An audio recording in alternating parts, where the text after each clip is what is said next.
Send this to somebody who needs to hear it. Get off your devices. Look, I get it. You don't want to be bored. You need to be bored. I just saw this study at Harvard. They did this experiment where they put a group of people in a room and told them, sit with your thoughts. Just sit with yourself for 15 minutes. That's it. There was nothing else in the room except a buzzer that when you hit it, you get an electric shock. The majority of the people hit the buzzer. They would rather be shocked. They would rather be electrocuted rather than be bored. When you are sitting there and you don't have anything to think about, there's no emails, there's no one you need to respond to, and nothing pressing that needs your attention, the mind goes into the default mode network. Why is the default mode network important? It's because when you're in those moments, that's when you think things like, what direction is my life taking? Little loose ends, energetic loose ends come up. It's like, people always say that they get their best, I get my inspiration in the shower, right? I always get my best thoughts in the shower. Why is that? Because in the shower, you're not thinking about anything other than you're just there in the shower.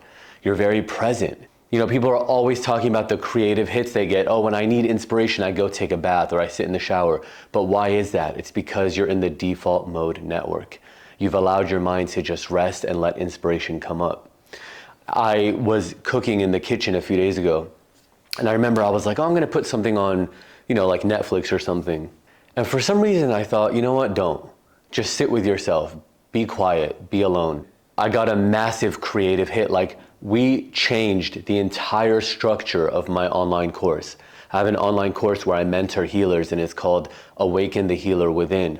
I basically realized that we were targeting the wrong audience, because originally my Instagram followers were saying that they felt imposter syndrome, that they were stuck at jobs they didn't like, and that they wanted to have a full-time healing business but didn't know where to start. But after a while, I realized the majority of people that were signing up in the course already had a healing practice, but just needed a way to get more clients, to deepen their abilities, heighten their intuition practice, have a community of healers. And so we revamped our entire messaging to fit the people that we realized were signing up for the online course. Sometimes in those little quiet moments, even if you're just showering or cooking or driving in the car or at the gym without the headphones in, that's when inspiration hits. It's always hitting, but we're not paying attention. That's when you start to pay attention, because you're in the default mode network. What are little things that you can do that will completely change your life? When the sun goes down, make it a rule. 6 p.m., 7 p.m., your phone goes away as well. When you're at the gym, try keeping your phone in the locker. When you're, like today, I'm on my way after recording this to go do a podcast in Beverly Hills. I'm in the Hollywood Hills, so that's about a 30-minute drive, and I won't have anything on. And what's interesting is, at first, it's a little difficult. Like, when I first used to do commutes or go on long rides and I didn't have my headphones in, or if I was working out and I didn't have my headphones in, it felt weird. And now it feels weird to have something playing. Like, I won't even listen to a podcast on my drive. I won't listen to anything on my drive. And sometimes I'll be like, let me put music on, and I will. And after one or two songs, I just want to be quiet again. And it reminds me of, I went vegetarian about 20 years ago. Within that, there was like a 2-year window and then another 1-year window where I was eating meat a little bit, but generally speaking, about 20 years being vegetarian. And in the first year, maybe even year and a half or 2 years, if I smelled like pepperoni pizza. I remember I was at Disneyland and somebody was walking around with that big turkey leg that they sell. And, the craving was there. After 2 years, about a year and a half, 2 years, the craving went away to the point where now I can't even imagine eating meat. And so it's almost like that, you're at first going to have that little dopamine withdrawal, right? Like that hit of dopamine that you get when you check your phone. You'll start to miss that. But little by little, you train yourself and the mind starts to get comfortable being bored. Like one of the best, most powerful spiritual things you can do is be with yourself. And I don't mean the mind or the body, but really yourself, the witness, and even beyond the witness.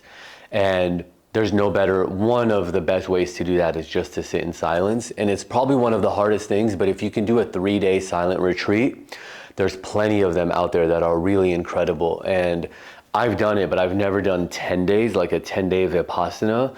So I'm actually doing that this fall for the first time. And I'm really excited, a little scared, but really looking forward to just 10 days of zero communication. You know, when you're in that practice, even in those 10 days, eye contact would be considered communication.